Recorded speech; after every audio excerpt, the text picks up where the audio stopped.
Bienvenue sur le podcast Liberté libérale. Je suis Aurélie, psychologue entrepreneur. Pendant longtemps, j'ai fait ce qu'on attendait de moi, jusqu'au jour où je me suis autorisée à sortir du cadre et à m'épanouir pleinement. Avec ce podcast, j'aimerais vous aider à créer une activité qui vous ressemble. Alors ensemble, incarnons les thérapeutes de demain. Bienvenue dans l'épisode numéro 37 du podcast Liberté libérale. Aujourd'hui, on va parler d'un sujet qui vous touche probablement toutes et tous, qui est la peur du manque d'argent. La peur du manque, de manière générale, elle est présente en chacun de nous, mais alors quand on parle d'argent et d'entrepreneuriat, et ben là, on n'y échappe pas. Parce que quand on est entrepreneur, c'est vraiment cette peur-là qui est mise en avant dès les premiers mois, hein. C'est la peur de manquer d'argent, de ne pas pouvoir payer son loyer et ses factures et de devoir retourner dans un job salarié. Alors avant d'abandonner votre projet pro à la moindre difficulté financière, laissez-moi vous partager les 5 manières de faire face à cette peur de manquer d'argent pour ne pas, se retrouver à la rue ni devoir fermer votre entreprise, hein. La première manière, c'est déjà de rester objectif. Vous êtes chef d'entreprise et vous devez avoir la tête froide pour ne pas prendre de décision sur un coup de tête. Alors on va aller regarder les choses en face, même si c'est pas toujours facile ni agréable. On va essayer de rester le plus objectif possible et pour ça, j'ai une question moi personnellement qui m'aide beaucoup à prendre du recul dans les situations dites de crise, qui est: «Est-ce vraiment vrai?»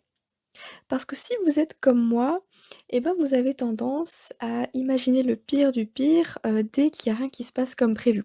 Là, typiquement, on est mi-janvier 2023, il y a que des galères qui sont en train de m'arriver et je commence à pas savoir gérer, hein. Le niveau mental, ça commence à être compliqué et j'imagine le pire du pire, donc voilà, finir, à la rue, pour pas pouvoir payer, parce que je vais pas pouvoir payer mon loyer et cetera. Honnêtement, quand je me pose la question: «Est-ce que c'est vraiment vrai?» Ça va, j'ai de la marge, hein, clairement. Mais je suis en mode drama queen dès qu'il y a quelque chose qui me tombe sur la tête. Mais ça, c'est mon processus. Je sais que pendant, quelques heures ou peut-être une journée, je vais avoir besoin de me plaindre, de faire ma victime et puis le lendemain, ça y est, c'est reparti, on y va.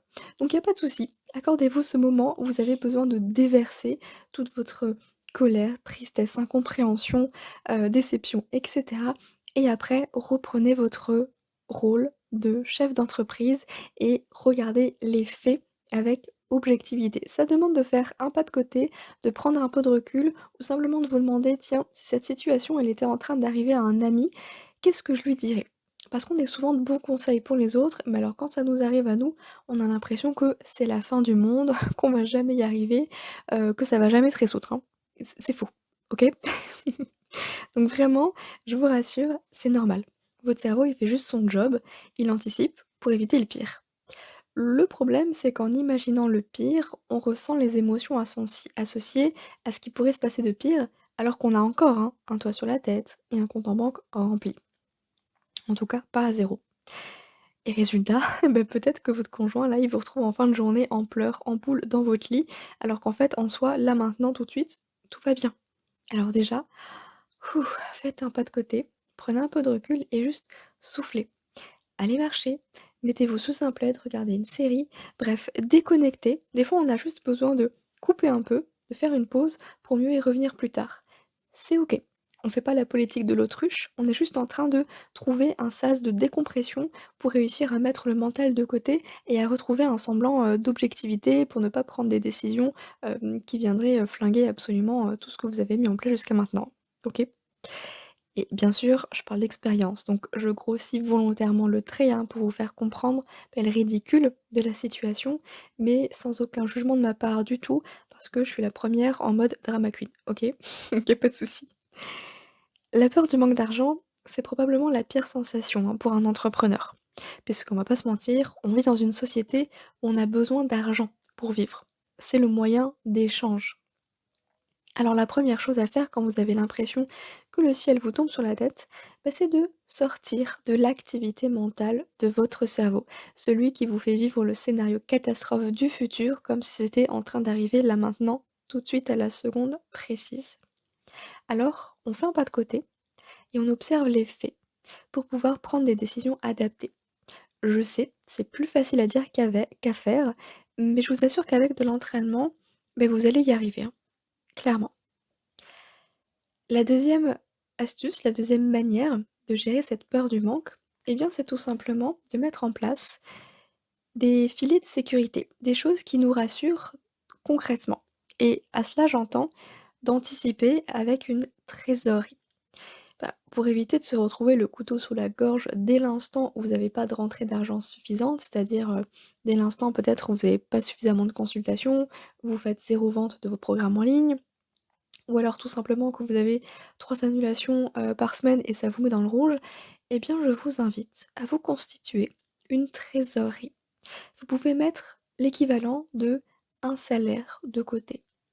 3 mois de salaire, 6 mois de salaire, 1 an. À vous de voir en fonction de un de vos possibilités et de 2 bah, de la somme d'argent qui vous permettra de vous sentir en sécurité, même si vous devez déclarer un mois à zéro à l'URSSAF. Et je voudrais faire un petit point.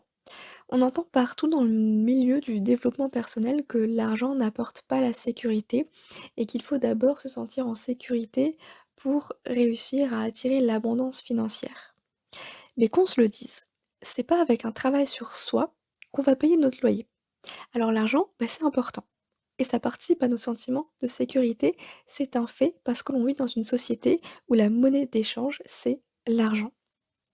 Donc bien sûr qu'on en a besoin pour se sentir en sécurité et évidemment qu'on peut apprendre à s'en détacher, à se détacher de l'argent pour ne pas qu'il constitue, bah, constamment une source de stress. Mais dans un premier temps, beh, avoir un matelas de sécurité, ça sera le meilleur moyen de développer votre activité de thérapeute tranquillement, sans mettre en péril le confort de votre famille. Parce que je sais bien aussi que vous n'êtes pas seul, hein, dans l'aventure. Forcément, votre entreprise, le chiffre d'affaires que vous allez générer ou non, va impacter votre qualité de vie, mais pas que, celle de votre famille entière également. Donc ça fait un poids supplémentaire sur les épaules, donc constituez-vous une trésorerie. Mais quand je dis ça, c'est vraiment une trésorerie dédiée à votre entreprise.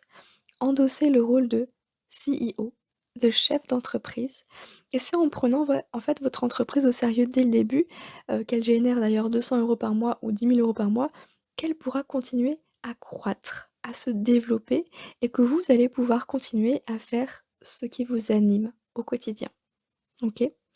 La trésorerie, j'ai mis un peu de temps à la mettre en place. Aujourd'hui, je la constitue encore et je sens que, bah, plus je mets de côté, plus ça me rassure, mais plus j'ai besoin d'avoir encore plus de côté pour être encore plus rassurée. Donc je sais, ça peut aussi être un cercle vicieux et c'est à ce moment-là qu'on peut travailler justement ce sentiment de sécurité intérieure et cette peur du manque parce que vous allez voir que vous ayez 10 000 €, 100 000 ou 1 million sur votre compte en banque, si vous avez toujours cette peur du manque, c'est que effectivement là, dans ce cas précis, bah, c'est pas l'argent qui va vous permettre de vous sentir en sécurité. C'est un sentiment à travailler à l'intérieur de vous. Et ça, bah, vous pouvez le faire avec un travail de développement personnel, d'introspection, et cetera. Ça, OK. La troisième manière que je voulais vous partager, de gérer un peu cette peur du manque, bah, c'est d'avoir un plan B, C, D, jusqu'à Z, potentiellement. Je sais que pour beaucoup d'entrepreneurs, bah, retourner dans le salariat, c'est considéré comme un véritable échec. Mais qu'est-ce qui est pire? Devoir reprendre un job alimentaire temporairement ou alors finir à la rue parce qu'en fait on s'est entêté à ne pas vouloir reprendre un job alimentaire. Avoir un plan B pour moi c'est une bonne manière de rassurer notre cerveau et de nous garantir, bah, des nuits, de qualité même si les finances ne sont pas au top. Personnellement, j'ai fait une liste de tout ce que je pourrais faire si jamais j'ai besoin d'argent. Et ça commence par des activités qui me permettent de rester à mon compte en terminant par un job salarié. Donc en gros, sur la liste, vous pouvez tout à fait faire, par ordre de, des plaisirs, c'est-à-dire les choses que vous pouvez faire. Bon, c'est pas ce que vous avez envie de faire, mais vous pouvez le faire, ça vous demande et ça vous coûte moins d'énergie et à la fin, bah, ce qui vous coûte, le plus d'énergie et ce dont vous avez surtout pas envie de faire, potentiellement retrouver un job salarié. Faites-le dans cet ordre-là, ayez plusieurs options, ça pourra déjà vous rassurer et dans les moments où mon cœur s'emballe, bah, je relis cette liste en fait pour calmer le petit hamster là qui continue sa course folle dans sa roue, dans ma tête. ça me rassure. La quatrième manière, c'est simplement de revenir dans le moment présent. Je vous l'ai dit au tout début, quand on est pris à la gorge par cette peur du manque, bah, c'est pratiquement impossible en fait de mettre son cerveau en mode off. Alors, pour l'aider à se calmer, bah, rien de tel que de revenir au corps. Parce que quand on est coincé dans son mental, bah, finalement, on oublie complètement, bah, une autre partie de soi, le corps. Donc il est essentiel à mon sens de redescendre dans son corps pour se reconnecter au fameux moment présent. Et vous le savez, de toute façon, toutes ces pensées-là, elles vont générer du stress au niveau physique, au niveau physiologique, et rien que le fait de pratiquer des exercices de respiration comme de la cohérence cardiaque, ça va permettre d'agir aussi sur la physiologie, donc de calmer le rythme de la respiration et ça va pouvoir calmer aussi l'état de stress et bah, du coup potentiellement aussi les pensées associées. Donc vraiment, c'est un tout. Corps, esprit, les 2 sont liés, donc n'oubliez pas de redescendre dans votre corps si vous avez l'impression d'être uniquement dans votre mental quand la peur vous paralyse. Donc vous pouvez opter pour, bah, des exercices de respiration, du yoga, de la relaxation ou encore de la méditation. C'est à vous de voir ce que vous préférez et ce qui fonctionne le mieux pour vous. Alors attention, hein, au début c'est comme pour tout. Ça risque de vous paraître difficile, mais souvenez-vous, c'est en faisant qu'on apprend. Donc mettez-y vous, dès aujourd'hui. L'idée, c'est de ne pas attendre d'être, au plus mal pour s'y mettre. Pas du tout. C'est de le faire déjà quand tout va bien. Ce sera beaucoup plus simple comme ça.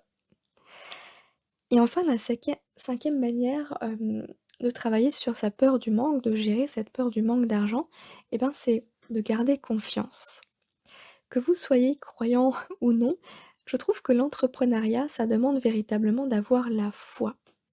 Et la foi, en réalité, ça n'a rien de religieux dans ce contexte-là, c'est rien d'autre qu'une question de confiance. Et j'ai envie de vous poser 3 questions. Est-ce que vous avez suffisamment confiance en vous? Est-ce que vous avez suffisamment confiance en votre offre? Est-ce que vous avez suffisamment confiance en votre entreprise? Parce que qu'on se le dise, la réussite, elle passe d'abord par le mindset. Après, attention, un état d'esprit positif, ça vous protégera pas des problèmes de la vie, hein. J'en ai d'ailleurs fait les frais, je l'ai compris ce mois-ci. C'était une belle claque de l'univers, je peux vous dire. Parce que depuis le début de l'année, je trouve, peut-être que j'ai pas encore suffisamment de recul, c'est tout à fait possible, que je suis restée dans un état d'esprit positif, que je travaille justement sur mes pensées, sur mon mindset pour rester dans cette belle énergie. Et pourtant depuis le début de l'année, et d'ailleurs depuis le mois de décembre même, déjà avant, il arrive que des problèmes. Je n'ai que des soucis qui s'accumulent et de plus en plus gros et concrètement, là, je ne sais plus quoi faire. Donc il y a cette croyance qui m'est venue hier d'ailleurs, qui est celle que, c'est pas parce qu'on a un état d'esprit positif qu'il y a rien qui va nous arriver, hein. On n'est pas protégé, on n'est pas préservé. Par contre, ce que vous pouvez faire, bah, c'est de travailler votre état d'esprit pour surmonter les obstacles qui se présenteront sur votre chemin et ne pas baisser les bras dès la première difficulté. C'est en ça que le mindset, il va être hyper important. C'est-à-dire vos pensées. Parce que oui, ben, l'entrepreneuriat, c'est pas un long fleuve tranquille, mais l'aventure en vaut la chandelle. En tout cas, ça, ce n'est que mon avis. Donc je vous le disais, je suis actuellement en PLS depuis le début de l'année à enchaîner les galères. Alors oui, je craque, mais justement, je mets en place des choses pour sortir du statut de victime et reprendre mes responsabilités et redresser la barre à temps. C'est pour ça qu'aujourd'hui, j'avais très envie de vous partager, bah, mes 5 astuces pour gérer cette peur du manque d'argent dans l'entrepreneuriat, parce que en ce moment, c'est des choses que je mets en place, que j'applique et qui potentiellement pourront vous aider. En tout cas, je l'espère. N'hésitez pas d'ailleurs à me partager vos astuces, vos conseils pour gérer cette peur du manque d'argent. Moi, je serais ravie d'avoir vos retours. Et d'ailleurs, si vous avez envie de plonger dans les coulisses de mon activité 100 digitale cette année en 2023, eh ben, vous pouvez rejoindre la newsletter où chaque mois, je vous envoie, bah, en toute transparence, mon chiffre d'affaires, mon état d'esprit, mon humeur, mes projets et cetera. Donc c'est une plongée au cœur de cet univers de l'entrepreneuriat et de l'entrepreneuriat digital parce que comme vous le savez, avant j'étais aussi en libéral, là je suis passée au 100 digital et ça m'ouvre, eh bien, des épreuves nouvelles, des peurs nouvelles, mais aussi des opportunités nouvelle. Donc si vous voulez en savoir davantage, eh bien je vous mets simplement, le lien pour vous inscrire à cette newsletter dans la description de ce podcast. J'espère que cet épisode vous a plu. N'hésitez pas à le partager aussi avec d'autres et puis, potentiellement à mettre, une note sur la plateforme de votre écoute. Ça aidera le podcast à se faire connaître davantage. Je vous remercie pour votre écoute. Je vous souhaite une belle journée et puis je vous dis, à très bientôt.